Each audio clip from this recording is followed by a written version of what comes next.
उधर पाकिस्तान से रोते हुए अंजू ने भेजा संदेश, इधर राष्ट्रपति मुर्मू से पहले सीमा हैदर के पास पहुंचा मोदी का आदेश। लोकसभा का चुनाव लड़कर अब मोदी की मंत्री बनेंगी सीमा हैदर। पार्टी के इस बड़े नेता ने सीमा को दे दिया खुला ऑफर। पीएम मोदी के मंत्री ने सीधा सीमा हैदर को चुनाव लड़ने का ऑफर दे दिया है। क्या सीमा हैदर अब बेगुनाह साबित होने वाली है? पिछले एक महीने से सीमा हैदर और सचिन के साथ साथ सचिन के परिवार को भी घर के अंदर नजरबंद कर दिया गया था। हालात ऐसे बन गए कि सीमा और सचिन के पास खाने के लिए राशन भी नहीं बचा। लेकिन अब सीमा हैदर को मोदी के मंत्री ने टिकट देकर सांसद बनाने का ऑफर दे दिया है। ये 2 दिन पहले की तस्वीर है जब सीमा हैदर को फिल्म का ऑफर देने के बाद फिल्म निर्माता अमित जानी अपनी टीम के साथ रबुपुरा पहुंचे थे। इस फिल्म में सीमा हैदर भारत की खुफिया एजेंसी रॉ एजेंट का रोल निभाने वाली हैं। घर पर ही सीमा हैदर का ऑडिशन हुआ। इसके बाद सीमा हैदर को सिलेक्ट किया गया। फिल्म राजस्थान के बहुचर्चित टेलर कन्हैया लाल के हत्याकांड पर आधारित है। लेकिन अब मोदी सरकार के मंत्री की पार्टी ने सीमा हैदर को टिकट देकर चुनाव लड़ने का ऐलान कर दिया है। सीमा हैदर को रिपब्लिकन पार्टी ऑफ इंडिया यानी कि आरपीआई की तरफ से पार्टी में शामिल होने का न्योता दिया गया है। ये पार्टी मोदी सरकार के मंत्री रामदास अठावले की है और बीजेपी के साथ इस पार्टी का गठबंधन है। 2024 के चुनाव में दोनों पार्टियां मिलकर ही चुनाव लड़ेंगी। इस पार्टी की तरफ से कहा गया है कि सीमा हैदर को पार्टी महिला विंग की अध्यक्ष बनाया जाएगा। इस पार्टी का कहना है कि सीमा हैदर की बोलने की शैली बहुत अच्छी है, इस वजह से उन्हें पार्टी का प्रवक्ता भी बनाया जाएगा।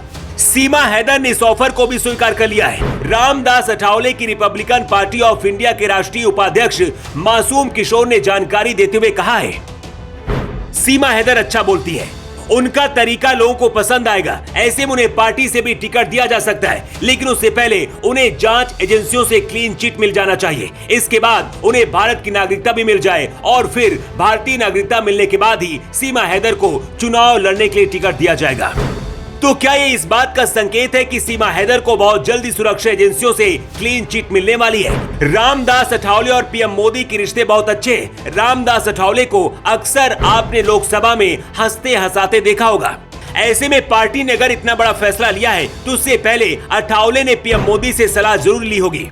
सीमा हैदर की एक याचिका राष्ट्रपति मुर्मू के पास भी पड़ी है। सीमा हैदर ने राष्ट्रपति मुर्मू से दया दिखाते हुए उन्हें भारत में रहने और भारत की नागरिकता देने की मांग की है, लेकिन अभी तक राष्ट्रपति मुर्मू की तरफ से कोई भी जवाब नहीं दिया गया है। इसी हफ्ते एएनआई के एक इंटरव्यू में सीएम योगी ने भी सीमा हैदर को लेकर ऐसा जवाब दिया था, जिसके बाद संकेत मिले थे कि सीमा हैदर अब भारत में ही रहने वाली है। योगी आदित्यनाथ ने कहा था कि हमारी नजर है, सुरक्षा एजेंसियां जांच करेंगे, जैसे ही रिपोर्ट आएगी उसके बाद फैसला लिया जाएगा।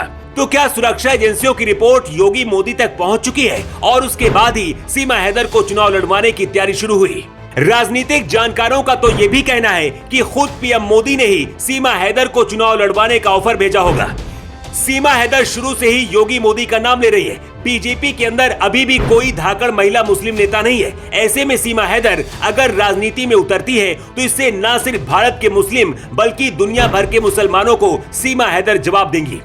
सीमा हैदर भले ही कहती हो कि वो 5वीं पढ़ी है, लेकिन सच तो ये है कि उनके सामने अच्छे पढ़े लिखे लोग भी फेल नजर आते हैं। लोकसभा चुनाव अगले 8 महीने में होने वाले, ऐसे में उससे पहले सीमा हैदर को भारत की नागरिकता मिलनी होगी, उसके बाद ही चुनाव लड़ पाएंगी। लेकिन ये सब कुछ ऐसे वक्त में हो रहा है जब उधर भारत की अंजू पाकिस्तान में नसरुल्लाह के साथ मौज कर रही हैं, लेकिन 10 दिन बाद ही अब अंजू के सिर से प्यार का बुखार उतर गया है और भारत आने की गुहार लगा रही हैं।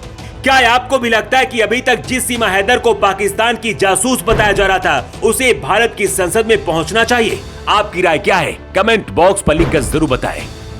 Bureau report.